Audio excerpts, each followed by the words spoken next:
వరే వా దొంగలల్లా తీస్మారకాన్ దొంగలంటే బీహార్ దొంగలే పోన్రి. ఎందుకంటే వాళ్ళ కంట్లో ఏది పడ్డా దాని మూడో కంటికి తెలవకుండా మాయం చేస్తారు.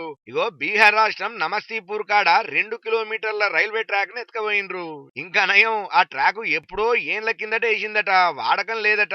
అట్టిగుండి ఉత్తగా తుప్పు పట్టి ఖరాబ్ అవుతున్నది అనుకున్నారో ఏమో గాని ఎత్తుకపోయి ఇనుప సామాన్ల దుకాణంలో అమ్ముకున్నారు. ఇక ఈ దొంగతనం ముచ్చట తెలిసి రైల్వే పెద్ద ఆఫీసర్లు 2 ఉద్యోగులను సస్పెండ్ కూడా చేసిండ్రట. మీ నిర్లక్ష్యం వల్లనే దొంగలు ట్రాక్ నెత్తుకపోయినరని చెప్పి. కానీ బీఆర్ దొంగలు మామూలు కాదు పోన్రి. అప్పట్లో కూడా సొరంగం దొవ్వి గిట్లనే రైలు ఇంజన్ ఎత్తుకపోయినరు. సెల్ టవర్లను, వాడకం లేని బ్రిడ్జిలను, అబ్బో వాళ్ళ టాలెంట్ ను చెప్పుకుంటా పోతే ఇలా ఒడవనే ఒడవదు. ఎవ్వరు చూడకపోతే రైల్వే ట్రాక్ నింది మొత్తం రైల్వే స్టేషన్ నే మాయం చేసి సంకల పెట్టుకుని పోతారని అంటున్నారు. ఇటువంటి దొంగల పనితనాన్ని చూసి పరిశాన్ అయిన వాళ్ళు.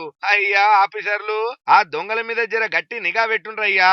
వాడకంలో లేని ట్రాక్ ఎత్తుకపోయినరు సరే, ఆయన ఇదే అలవాటయ్యి ఏడనన్నా రైళ్లు తిరిగే కాడ అర్ధమరాత్రి ట్రాక్లను కోసుకుపోయినరంటేనా ఏం లేగా లేని పరిశాన మోపైతుంది. మరి జర పైలం సార్లు